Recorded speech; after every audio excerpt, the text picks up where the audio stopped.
Absolutely, Evans. Very charged atmosphere. Just a while ago when we got here, there were just about 10 or 15 party members. But as we speak now, I can count as many as 40. And we understand that a lot more of them are still coming up here to the second floor of the NDC headquarters here at Adabraka. As we do know already, this is a press conference that has been necessitated as a result of the breaking news story that we broke on the EC chairperson and her deputies being removed from office by the President of the Republic following a recommendation by the Chief Justice Committee. We have some party functionaries here. The Greater Accra chairman is here, Mr. Adekoka. We'll try and get a word from him. I've seen Fred Abenyo as well as Otukuno. But quickly, let me get a word from Mr. Adekoka. Good evening, you're live on Johnny. Good evening. This press conference obviously has been necessitated because of the breaking news story. Yeah, this is a setback in our democracy. Ghana has come a long way, and today's decision statement by the President is a setback to the democracy that we have embarked upon. That is a travesty of justice, and it is important that as a nation we take this thing seriously and find a solution to this unbearable situation. I mean, it's uncalled for. This is not a time for us.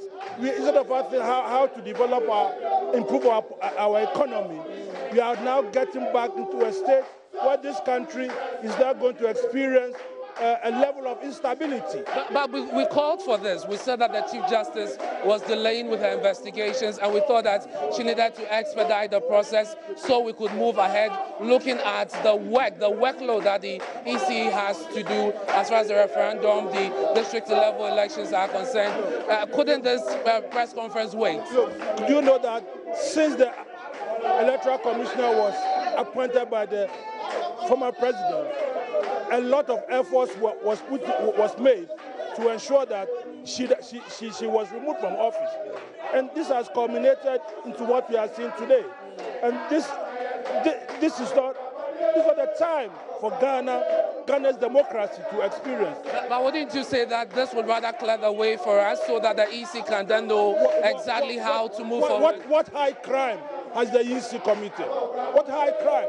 What reasonable crime has we are told that she's been removed because of misconduct, and this was based on recommendation from the Chief Justice. Absolutely. I mean, what kind of... This is somebody who superseded over a very credible election. The last election was one of the best that has taken place in this country. But it doesn't absolve her from any form of sanction. It's not a matter of whether she's... The matter is, what crime has she committed? What crime? If within her setup they have a problem, they can sit down and resolve it. So what I'm trying to say is that, look, where we are today, we've come a long way, right? And Ghana should not take two steps backwards. These are things that can be resolved amicably and find the way forward. Mr. Koka, wouldn't you say that this is the more reason why you should have perhaps held on with this press conference so that you get more details on the reasons why the President decided to act on the recommendation? We are sending a signal that we are not ready to accept this kind of situation. We want democracy as we've been practicing for the past 25, 30 years to move on. We have to move on. But this is not the first time that a person of her stature has been removed from office. So what is new? We saw Loretta Lampton, she was removed. Earlier on that the process, since this lady was appointed Electoral Commission in the last 2 years, she has come under a barrage of attack. Efforts were made to remove her, and this is what we are seeing today. We feel this orchestrated, right? We feel who are the petitioners? Do you ever see the two petitioners, right? It's an orchestration, and we as a party, we are going to make a statement. That is why we are here tonight. What should we expect in this statement? What should we expect in this statement? I don't need to give you evidence. I'm saying that. So Mr. Adekoka is the Greater Accra chairman of the New Patriotic Party. Let's try and speak to other functionaries here of the NDC. Mr. Otukuno is here. Just a while ago, I saw Mr. Sylvester Mensah, who is former NIA, in charge of the NIA, but also an aspirant of the NDC in the next flag bearership aspirant of the NDC. We'll try and get some more reaction for you. Fred Adbenyo was also here a while ago. He's willing to speak to us, but very shortly, Evans, the press conference will be underway, the news conference will be underway, and the NDC will tell us exactly why they think that this is a wrong move. And like you heard Mr. Adekoka say, they believe that this is a grand orchestration of the New Patriotic Party to remove the EC chair and her deputy so they could score some political points. Evan, so that is what is happening right now at the headquarters of the NDC here at Adabraka. Let's hear from Mr. Sylvester Mensah, who is obviously there to solidarize with the party, although we know, of course, that he's one of those who will be seeking to lead the party into the 2020 elections. What are his thoughts? Absolutely, Mr. Mensah, welcome to Journeys. You're live on Journeys. Would like to know the statement that was released by the presidency. This states that the 3 commissioners were being removed for misconduct and misbehavior. What more do you want to know from the president? Well, I think that this decision is contrived. It is arbitrary and it is politically motivated. You can't say that the electoral commissioner is incompetent. This is a woman, the commissioner, who has organized one of the best elections ever in Africa and one of the best in our country. This is an election that various international observers said was free and fair and had very good report about. Right after these elections, no other country than the United States and other agencies offered award to this woman for exemplary and exceptional performance. And so for government to cite incompetence as a reason for removing her from office, it's a little below the belt. We all know that the economic situation is harsh. We all know that Ghanaians are very, very unhappy with the performance of government. We are aware that government is shaking in the knowledge that if there should be an election today, they are gonna. And so this is just to clear the path to, as it were, entrench themselves in power by taking hold of state apparatus responsible for elections. And indeed, you talk about bastardization of state institutions. You mentioned the ministries, for instance, where Clocksack is complaining that their work has been taken over by some private individuals, political appointees and what have you. But you also talk about the fact that you think that this is a grand scheme. You link it to the NIA. Is this really fair, Mr. Mensah? It's very, very fair. If you look at the decisions at the NIA about using the passport and birth certificates, which barely cover less than 6 million Ghanaians, as the only identification you would want to use for registering all Ghanaians. I mean, rather than hitting the streets, wouldn't you rather want to write to government, for instance, and ask government to provide further and better particulars, as it were, before hitting the streets? I'm not sure that this is the time for writing. A decision has been taken by government. Government itself knows how bad the decision is. They know the decision is in bad light. The decision has been taken at a time knowing very well we're moving into a weekend with the hope that people will be docile and just sleep over it. I think that the MPP government is underestimating the determination of quiet people. You can't staring the quiet into rioting. I don't think that the country deserves this.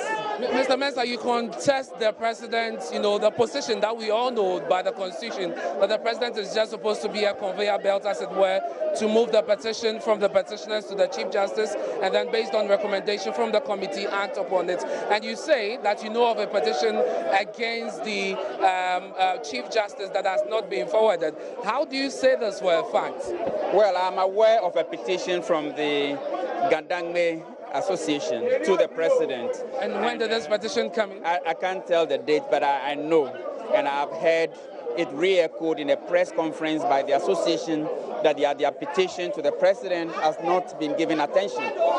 I guess the national organizer also knows of a few. We are likely to have a meeting before midnight again, or early in the morning, and I guess all these will be put together. But I think that There's nothing wrong with hitting the streets.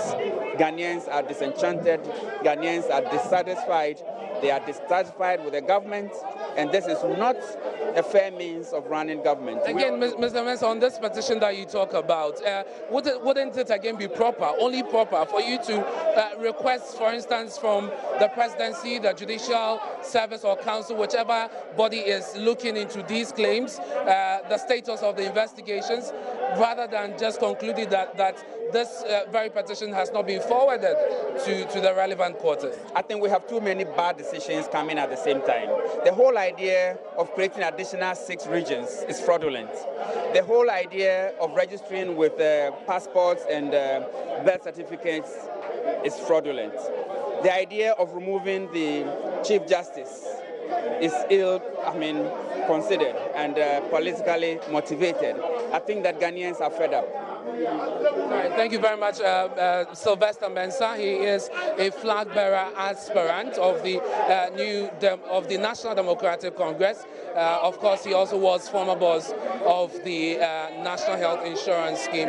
We'll try and get a word from the national organizer, Kofi Adams, to address this, because we were told that tomorrow other parties, he did mention at the news conference just a while ago that other parties will be joining them at the Obra spots for this demonstration, and would want to get some better and further particulars on this issue. Let's speak to Wanda Madilo of the party as well. You are hitting the streets tomorrow. What should we expect? Well, we are hitting the street tomorrow to make our points clear. This is a huge dent on our democracy. It's an embarrassment to us, even in the international community. We would have talked that the president would have consulted. This is a matter very fair. I mean, and they have demonstrated in the past how porous they have been in managing the affairs of this country. I'll return to you, Mr. Madilo, shortly. I have the deputy national organizer of the NDC. Let me try and get some further better particulars on this demonstration tomorrow at the Obra spot. Exactly what should we expect? Tomorrow, we have called all our members. I've sent a message across the country asking them to come around, and we are going to do it in all the regions. Chief, Ghana is going to be on standstill. You see, this is a political matter. It is not about anything criminal.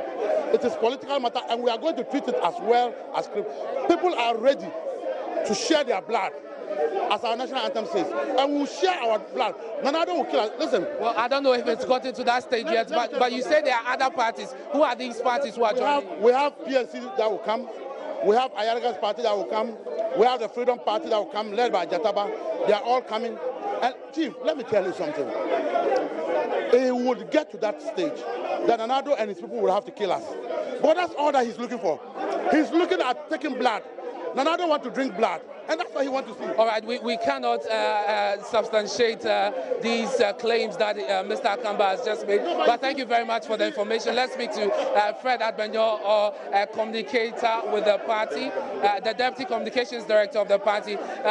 You make a lot of claims about, the registration and all of this being a grand scheme. But really, wouldn't you rather follow due process, write to them? You have members of parliament. You don't want to engage them at that level and all the other levels, just to make sure that you have clarity on these issues, rather than hit the streets and put out all the allegations and accusations you're flying about tonight. When you have a president who does not believe in due process, when you have a president who will not listen to the cause of the people, and the only thing that he can listen to is map action, we in NDC, we are no longer ready to tolerate Nanado and his intolerance.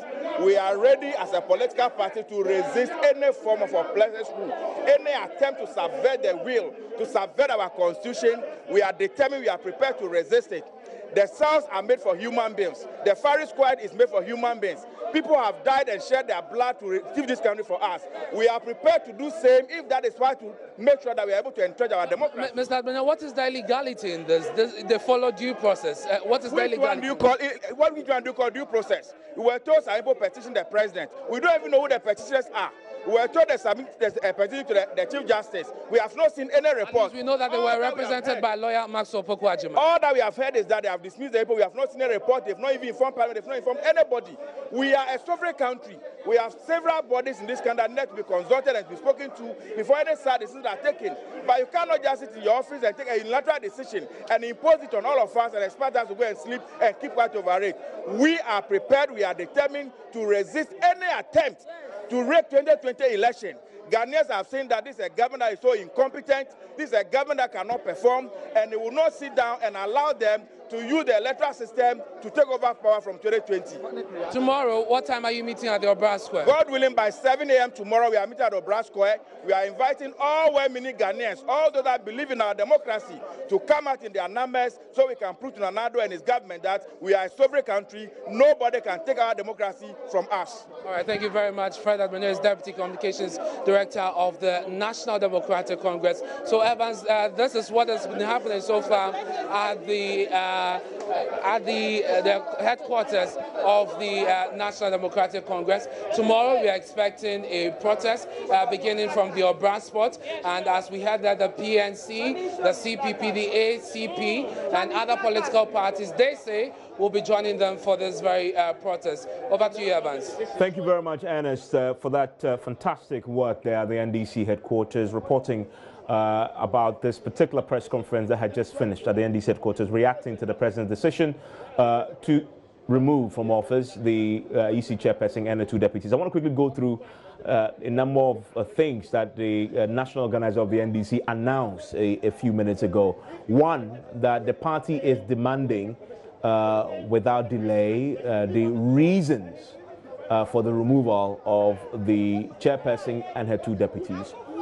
Most substantively, they have also announced that tomorrow morning there is going to be a demonstration starting at the Obra spot here in Accra, and they have already sent out invitations to party supporters, foot soldiers, rank and file across the country to converge at the Obra spot. They also insist that this demonstration tomorrow is going to be a bipartisan demonstration because they're going to have the PNC and Hassan Ayariga's party also joining, and then some other opposition political parties joining them for this particular demonstration. The question, though, to ask is the Public Order Act has detailed regulations about these things, and one of them is notifying the police in advance of any planned demonstration. Whether that has been done, we don't know.